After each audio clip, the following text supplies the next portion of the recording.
नमस्कार बच्चों, मैं मनोज कुमार और मैं आप सभी का आपके अपने YouTube चैनल एजुकेशन प्लस में बहुत बहुत स्वागत करता हूं।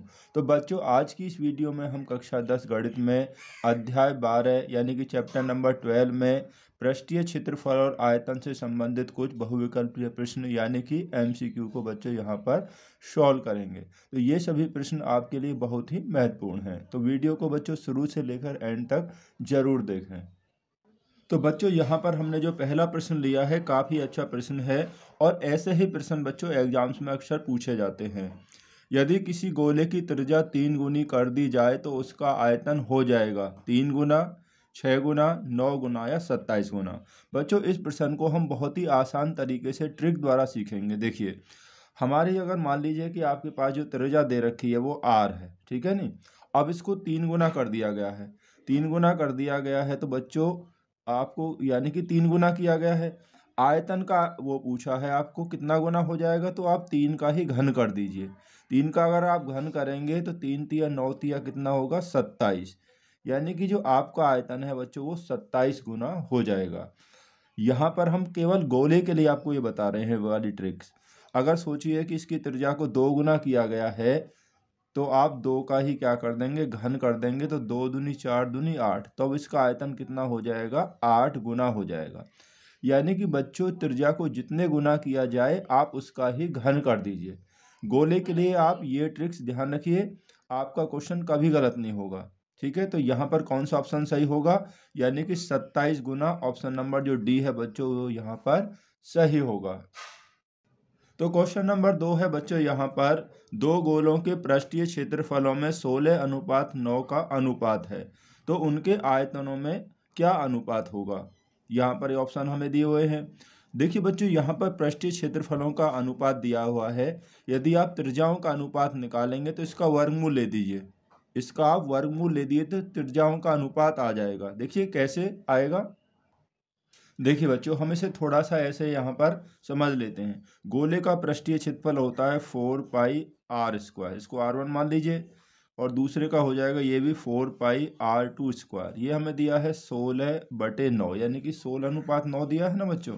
4π से हम 4π कैंसिल कर लेंगे तो हमारे पास यहाँ बच जाएगा r1/r2 का होल स्क्वायर, क्योंकि दोनों का वर्ग है तो बराबर ये हो गया 16/9। अगर हम r1/r2 निकालेंगे तो यहाँ वर्गमूल ले दिया, 16 का कितना आएगा 4 और 9 का आ जाएगा 3, तो हमारे पास त्रिज्याओं का अनुपात हो गया बच्चों 4:3। ठीक है नी। अब हमें त्रिज्याओं का अनुपात मिल गया है, हमें आयतनों का अनुपात निकालना है। ठीक है नी। तो आयतनों में क्या आती है, पावर 3 आती है, तो इसका आप घन कर दीजिए। ये जो आपके पास त्रिज्याओं का अनुपात आ गया है ना बच्चों, बस इसका ही घन कर दीजिए आप। 4 का घन कितना होगा 4, यानी कि पावर 3 लगा देनी है आपको, इस बार इसकी घात 3 लगा देनी है, तो कितना हो जाएगा 4 चौक 16 चौके 64, 3 तिया 9 तिया 27, यानी कि इसका मतलब हो गया बच्चों 64:27। ठीक है नी। आप अगर वैसे भी निकालेंगे ना इसमें कि पहले का आयतन 4/3 पाई r1 की क्यूब, पहले उसका आयतन गोले का, दूसरे का आयतन 4/3 पाई r2 की पावर 3, ये इससे कट जाएगा तो आपके पास देखिए r1/r2 की पावर 3 ही बचेगा, और ये त्रिज्याएं हैं 4/3 के रूप में, तो इसी का हमने घन कर दिया तो सीधा यही आएगा। अगर आप ट्रिक्स द्वारा करेंगे, त्रिज्याओं का अनुपात आपको पता है, आयतनों का अनुपात निकालना है तो आप उसका ही घन कर दीजिए, तो आपके पास आयतनों का अनुपात बच्चों हो जाएगा। बिना सॉल्व किए ही बहुत ही आसानी से अपना आंसर कर सकते हैं। तो 64:27 ये ऑप्शन नंबर पहला ही हमें दिया हुआ बच्चों, तो यही ऑप्शन सही हो जाएगा। तो क्वेश्चन नंबर 3 बच्चों देखिए यहाँ पर है कि एक घन का संपूर्ण पृष्ठ 864 वर्ग सेंटीमीटर है, घन का आयतन होगा। यहाँ पर हमें आयतन देखना है कि इनमें से कौन सा ऑप्शन बच्चों सही होगा। अब देखिए, घन का जो संपूर्ण पृष्ठ होता है वो होता है बच्चों 6a², घन के लिए यानी क्यूब के लिए, वो हमें दे रखा है 864। ठीक है, तो a², 6 से यहाँ डिवाइड करेंगे तो ये हो जाएगा बच्चों 144 बार। अब ए बराबर, यानी इसकी भुजा अगर हम निकालेंगे तो 144 का वर्गमूल ले दीजिए, कितना आ जाएगा बच्चों 12 आ जाएगा। तो यानी कि हमारे जो घन की भुजा हमारे पास 12 हो गई है, हमें इसका आयतन निकालना है। और आपको पता है जो घन का आयतन होता है वो होता है बच्चों भुजा की घात 3। तो भुजा हमारे पास 12 है, तो 12 की घात 3 कर दीजिए, 12 गुणा 12 गुणा 12, तो कितना होता है ये होता है बच्चों 1728। 12 का घन करेंगे तो 1728 होता है। आयतन ही पूछा था हमें, तो आयतन हमारे पास ये हो जाएगा ऑप्शन नंबर सी में 1728 घन सेंटीमीटर। ठीक है ना बच्चों? तो बच्चों क्वेश्चन नंबर 4 है यहाँ पर, एक बेलन तथा शंकु के आधार की त्रिज्याओं में 3:4 का अनुपात है और ऊंचाइयों में 2:3 का अनुपात है, तो उसके आयतनों में अनुपात होगा 9:8, 3:4, 8:9 या 4:3। देखिए जो त्रिज्याओं में अनुपात है, हम इसकी जो त्रिज्याएं मान लेते हैं बच्चों, यहाँ पर बेलन की जो बेलन है और एक हमारे पास क्या है, शंकु है।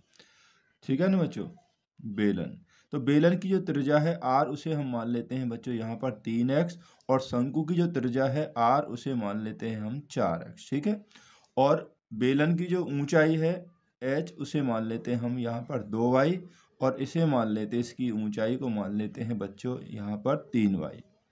ठीक है नहीं, इसे x में ले लिया, इसे y में ले लिया। अब हमें आयतनों का अनुपात निकालना है, तो देखिए बेलन पहले दिया है, तो बेलन का आयतन, ठीक है मैं थोड़ा शॉर्ट में ही समझा दे रहा हूँ आपको, तो बेलन का आयतन होता है पाई r स्क्वायर h, और शंकु का कितना होता है 1/3 पाई r स्क्वायर h। ठीक है, h1 और h इस तरीक़ा से लिख लिया बच्चों। ठीक है, अब देखिए पाई, इसकी त्रिज्या हमने कितनी ली है 3x, तो 3x का वर्ग, और ऊंचाई कितनी है हमने ली है 2y। शंकु पर आ जाइए, 1/3, इसकी त्रिज्या हमने ली है बच्चों यहाँ पर 4x, तो 4x का वर्ग, और ऊंचाई है यहाँ पर 3y। ठीक है, पाई से यहाँ पाई कैंसिल कर लेंगे, यहाँ पर देखिए पाई से पाई कैंसिल हो जाएगा, इसका वर्ग करेंगे 3 तिया 9, 9x स्क्वायर गुणा 2y, और यहाँ पर देखिए 1/3 और यहाँ पर 4x का वर्ग होगा, तो ये हो जाएगा 16x स्क्वायर गुणा 3y। यहाँ पर 3 से 3 कैंसिल हो जाएगा। ठीक है, और हम x स्क्वायर से x स्क्वायर कैंसिल कर लेंगे, y से y कैंसिल हो जाएगा हमारे पास। 9 गुणा 2 यहाँ पर 18 आ गया, बटे में कितना है 16, 2 से कट जाएगा 9 बार, और 2 से कट जाएगा 8 बार, तो 9/8 का मतलब हो गया बच्चों 9:8, यानी कि हमारे जो बेलन और शंकु के आयतनों में 9:8 का अनुपात हो गया।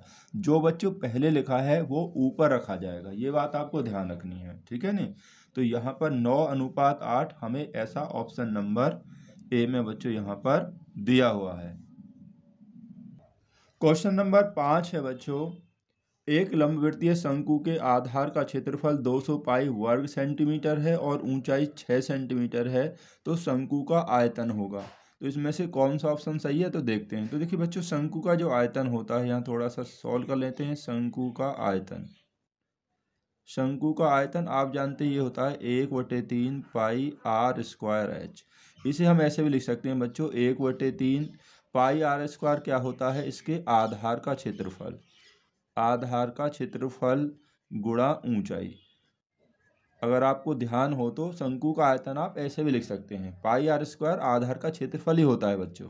ठीक है नहीं, यानी कि हमें त्रिज्या निकालने की जरूरत नहीं है। 1/3 आधार का क्षेत्रफल हमें दिया है यहाँ पर 200 पाई, और ऊंचाई हमारे पास है 6, 3 से 6 कट जाएगा 2 बार, और 200 गुणा 2 कितना आ जाएगा बच्चों यहाँ पर 400 पाई। ठीक है नहीं, तो यहाँ आसान तरीके से हम इसे सॉल्व कर लेंगे। तो 400 पाई घन सेंटीमीटर आयतन पूछा है ना, तो ऑप्शन नंबर जो है बच्चों यहाँ पर सी वाला ही सही होगा।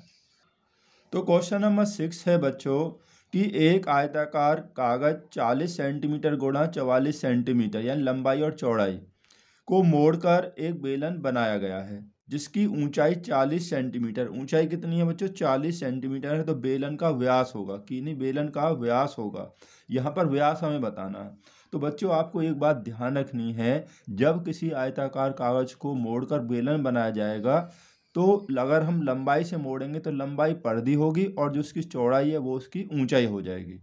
अगर हम चौड़ाई से मोड़ते हैं तो चौड़ाई जो है वो परिधि बनेगी, और जो लंबाई है वो उसकी ऊंचाई हो जाएगी। अब आप यहाँ पर ध्यान से देखेंगे, ऊंचाई यहाँ पर दे रखी है 40, ठीक है नहीं, ऊंचाई 40 दी है, तो इसका मतलब है जो इसकी जो 44 वाली जो साइड है इससे मोड़ा गया है, तो ये इसकी क्या हो जाएगी बच्चों परिधि हो जाएगी। और बेलन की परिधि होती है कितनी 2πr। तो 2πr हमें 44 दी हुई है यहाँ पर, तो 2 गुणा 22/7 गुणा r बराबर 44 है।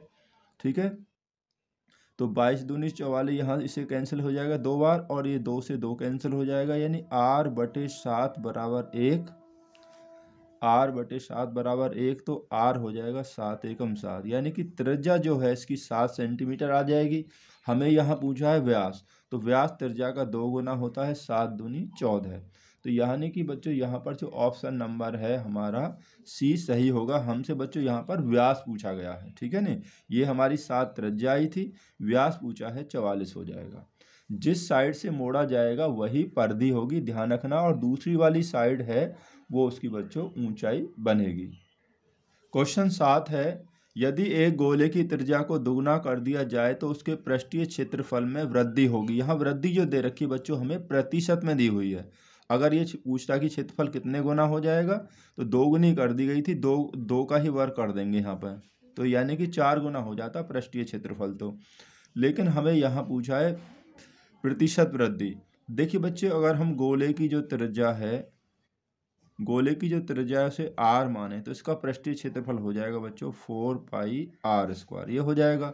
अब इसकी अब नई त्रिज्या ले लेंगे। नई जो त्रिज्या है वो 2 गुनी है, तो यहाँ पर कैपिटल R मान लेंगे, तो वो हो जाएगी हमारी 2r। ठीक है, नई त्रिज्या 2 गुनी कर दी, पहले r थी तो अब 2r हो जाएगी। अब पृष्ठीय क्षेत्रफल जो क्या होगा हमारा, पृष्ठीय क्षेत्रफल वो हो जाएगा बच्चों यहाँ पर 4πr²।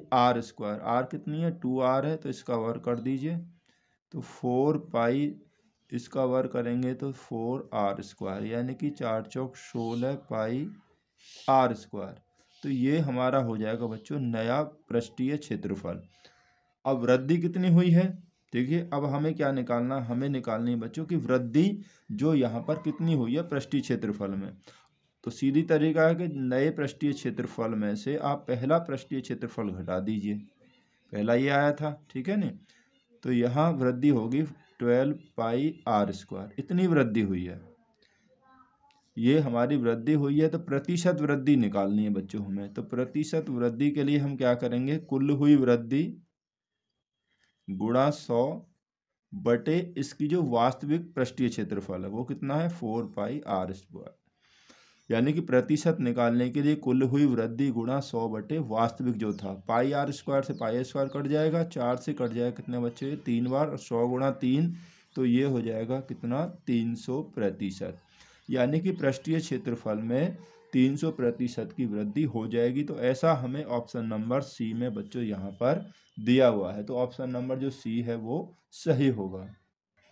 क्वेश्चन नंबर 8 है बच्चों कि 8 सेंटीमीटर त्रिज्या वाले एक ठोस गोले को पिघलाकर 2 सेंटीमीटर त्रिज्या वाली कितनी गोलियां बनाई गई हैं, यानी कि बनेंगी 64, 16, 512 या 128। अब यहाँ पर ये भी हमारा गोला है, और जो गोलियां बनाई गई वो भी एक प्रकार से गोले का ही रूप है बच्चों। गोलियों की संख्या होगी, क्या पिघलाया गया है, गोले को पिघलाया गया है। तो गोले के आयतन में आप बच्चों, गोले का जो आयतन होगा 4/3 पाई r⁻⁴, इसके आयतन में गोली के आयतन का भाग दे देंगे 4/3 पाई, यहाँ पर इसको स्मॉल r मान ली, इससे भाग दे देंगे, ठीक है ना बच्चों। जो पिघलाया गया है उसके आयतन में जो चीज़ बनाई गई है उसके आयतन का भाग देने पर संख्या आ जाएगी, इससे कैंसिल हो जाएगा। अब यहाँ पे r⁻³ यानी कि